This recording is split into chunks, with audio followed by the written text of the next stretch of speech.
Hello, this is Yogeshwar 7000 again, and I'm back on my series on stories from the Puranas. And today we'll be talking about an interesting story which is coming from the Puranas about the Apsara. And the Apsara's name is, I wouldn't call it was because the Apsara still exists. Her name is Urvashi. And this story is in continuation to our earlier video on the union of the planet Mercury with the female form of King Sudyumna, who had a union with the planet Mercury in the female form known as Ela, and out of that union, a child was born, a son was born, whose name was Pururava. Okay, and please refer to my earlier video on that story, which is about the son of the planet Mercury, and you'll know more in detail. So when King Sudyumna became a female, he eventually merged with the goddess and went up to the heavens. And his son, Pururva, who was actually the son of the planet Mercury and the female form of King Sudyumna, which was called Ela, inherited the throne, inherited the kingdom from King Sudyumna. So King Pururava, who inherited the throne after his father passed away or had a union rather with the goddess, the supreme goddess, he started to rule the kingdom with a lot of qualities.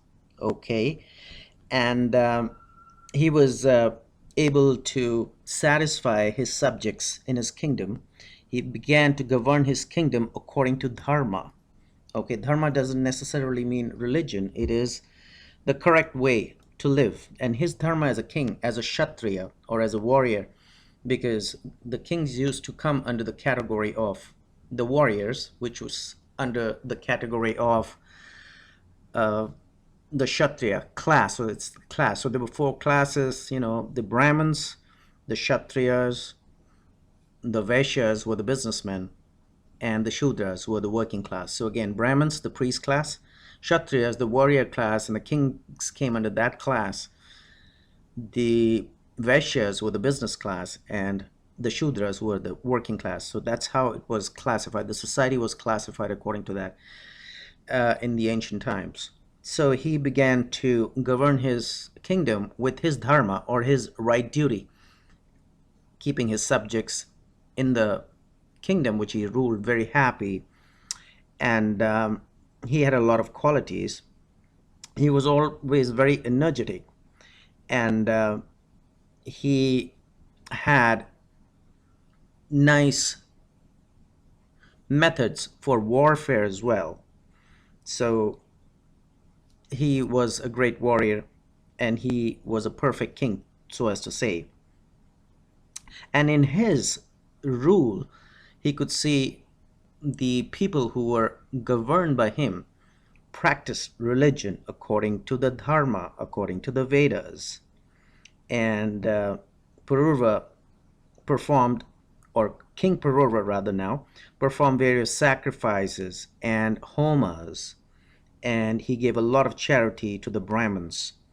And he had extraordinary qualities, so as to say, being a human being or living in this planet Earth, living on this planet Earth rather, and he had great qualities. So the Apsara, and Apsara is a celestial nymph, a beautiful person who lives up in the heavens with the king of the heavens, Indra. She came to know of the qualities of this great king, Pururava, who ruled his kingdom with, perfection, almost perfection. And she suddenly became overwhelmed with the desire to have union with King Pururava. And Urvashi then descended on earth from the heavens, And that's another story why she had to come on earth, because of a curse given to her by a Brahmin. So she had to come on this earth anyways.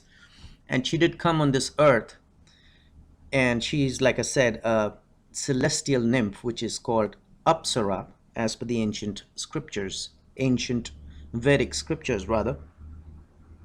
And supposedly the nymphs, the celestial nymphs, are so beautiful that their beauty cannot be described. It's incomparable with any beautiful lady or a woman on this planet Earth. So she's much, much or way beyond the beauty of anybody who's on this earth, because she's a celestial nymph. And she had a desire to have union with King Pururava. So she descended on earth, and she offered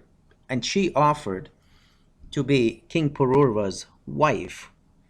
And King Pururava, of course, because he was overwhelmed by her beauty, because she was celestial, agreed. But then she made a contract with the king. And she said, "Oh, okay, I will marry you, but I will give you these two young sheep, and please look after these. And please give me a promise that you will provide all kinds of protection to these sheep, because these sheep are like my own children." So on this, the king agreed, because he was a powerful king and he had every way and every means to take care and protect these two sheep. And she said another thing, that I will not have any food other than ghee. Now, ghee is, for people from the West, it's clarified butter. Okay.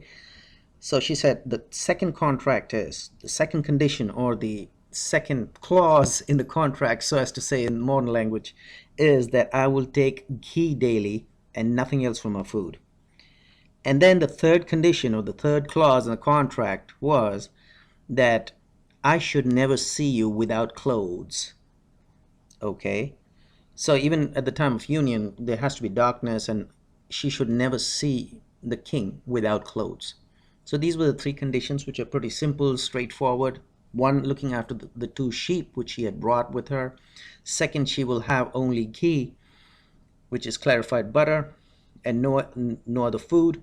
And the third thing is that she should never see the king, King Pururava, without clothes. So the king immediately agreed, and the contract was done. Of course, it was not a written contract as we have in modern day age today, but it was a verbal contract, and the king agreed and accepted. And then he began to live with Apsara Urvashi, and he was extremely attached to her, extremely enamored by her beauty, and he pretty much was so enamored by her, so smitten by her beauty, and obviously I don't blame him for that, that he left his duties as a king and dharma and stayed with her for many, many, many years in the company of Apsara Urvashi. And the king's mind was very absorbed in her, that he became so attached to her that there was a point where he could not even imagine of living a single moment without her.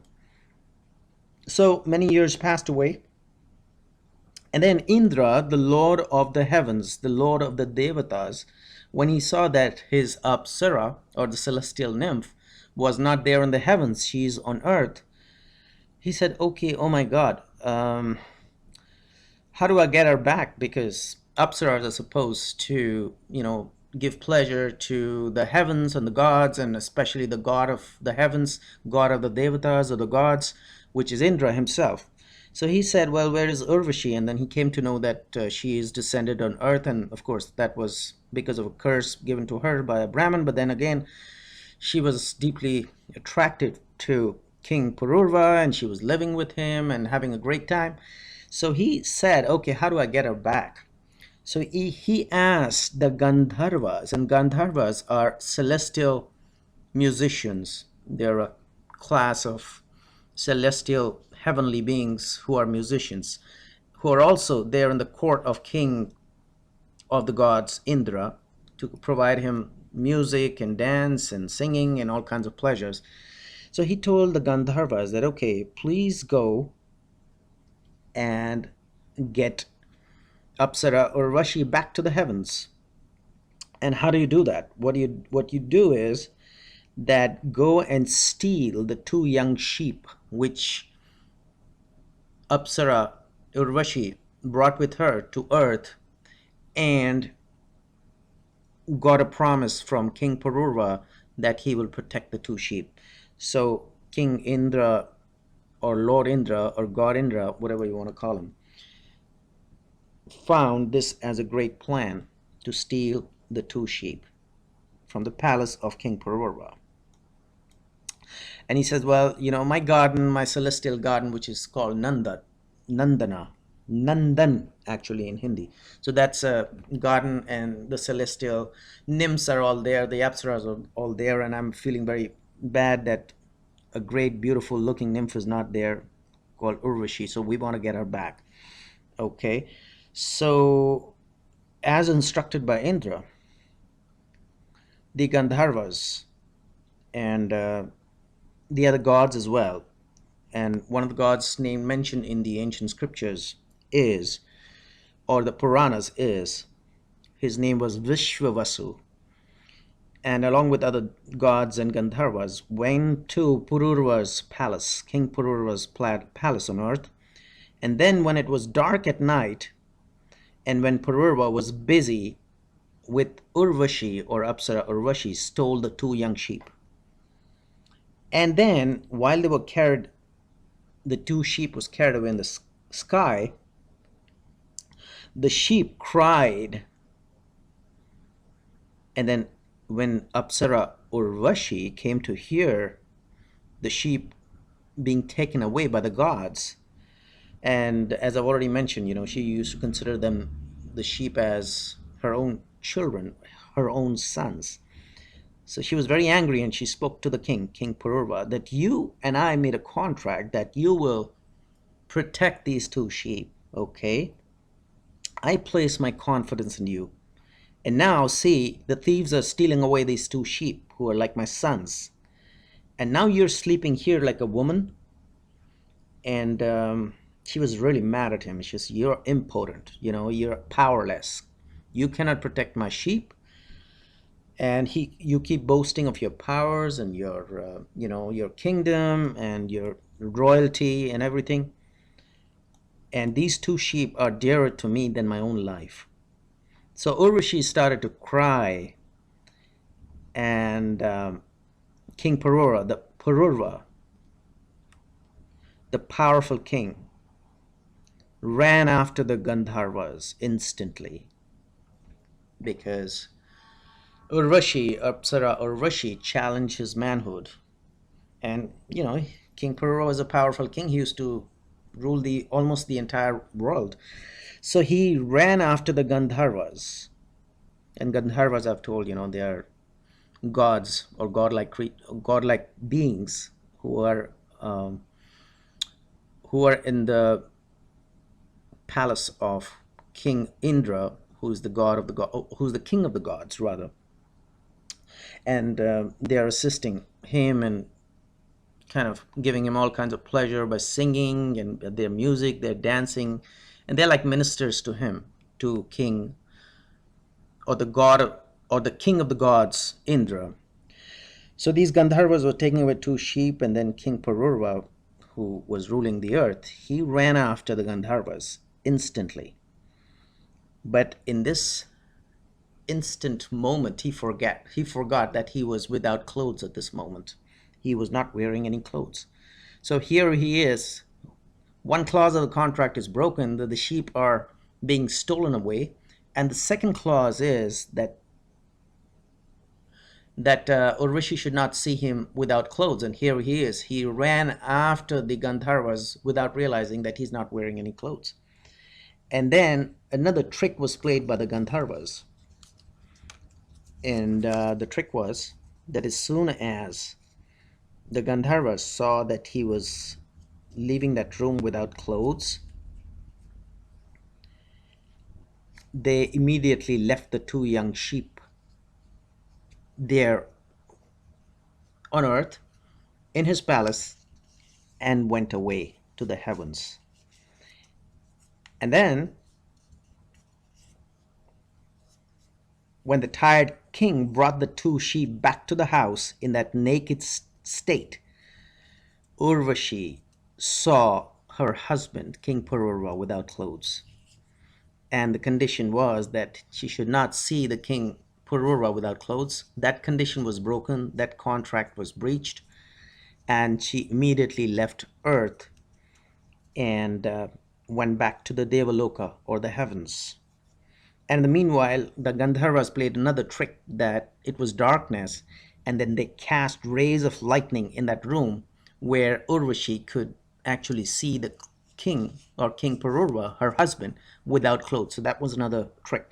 So what they did was, again, they stole the sheep wailed, Urvashi started crying, the king went after the Gandharvas to get the sheep, and when the Gandharvas saw the king was without clothes, they left the sheep back, and then they cast lightning in the room where King Pururava came back with the young sheep, so that Urvasi could see the king, her husband, King Pururava, without clothes, so that the contract between the king and Apsara Urvashi could be broken, and she should leave him.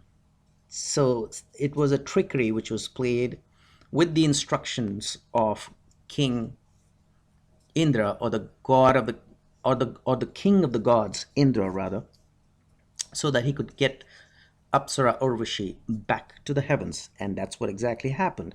That Urvashi, seeing the king without clothes, she immediately left for the heavens, the Devaloka. Now, when King Pururava saw Urvashi going away, he started wailing, because he could not imagine his life without Urvashi. And his senses went beyond control, and he started to wander in various countries on this planet Earth. Going from country to country, place to place, crying and sorrowful and unhappy that Urvashi has left him. And then while he was wandering over the globe, he came once to Kurukshetra, and that's what has been described in the Puranas. He saw Urvashi there. And why was she there? Not in the heavens. I don't have an answer for that. But Urvashi was there. And he was immediately very happy. He was very glad. And he said, well, wait for a moment, Urvashi. You cannot forsake me in such a difficult time. I have traveled very far for you, oh beautiful. And, the body that you embraced before is being forsaken by you. So please help me. Please come back with me. And Urvashi then said to the king, O King Pururava, you are a senseless man. Now here, very interesting that once a king with so many qualities, and Urvashi became so impressed with the king that she wanted to marry this king, she's telling the same king that you're a senseless man here, okay? He's he was in that kind of a dire strait. That's why she called him. And then she tried to put some message to him, some knowledge to him, that look, you're senseless because you do not know that pure love of woman cannot take place. So she tried to kind of convey this message to him, that you do not understand that there is nothing called a pure love of woman. Okay? So people living on earth should never ever trust any woman. And people, just like they cannot trust a thief, an earthly man should never trust a woman. That's coming from the Puranas. That's not my statement. And that's what Apsara Urvashi told the king, Puravasu. Purarva, I'm sorry, not Purarvasu, King Purarva. And immediately King Purarva was brought to senses by this statement by Apsara Urvashi. And he felt some consolation. However, he had so much love for her in his heart that he just could not control his senses there, and he was still deeply, deeply sad that although this knowledge, this message was given to King Pururava by Apsara Urvashi, was giving him some consolation that he should not be trusting a woman, and especially a woman on earth can never be trusted. So do not get unhappy, do not be sorrowful, calm down, control yourself. But still, he had deep regret that he cannot have her back, and he had to let her go. So this was a little story about how King Pururava got the company of Apsara Urvashi for many, many years, and they had a great time together. They enjoyed each other's company. And then, because of the treachery, oh, I wouldn't say treachery, but because of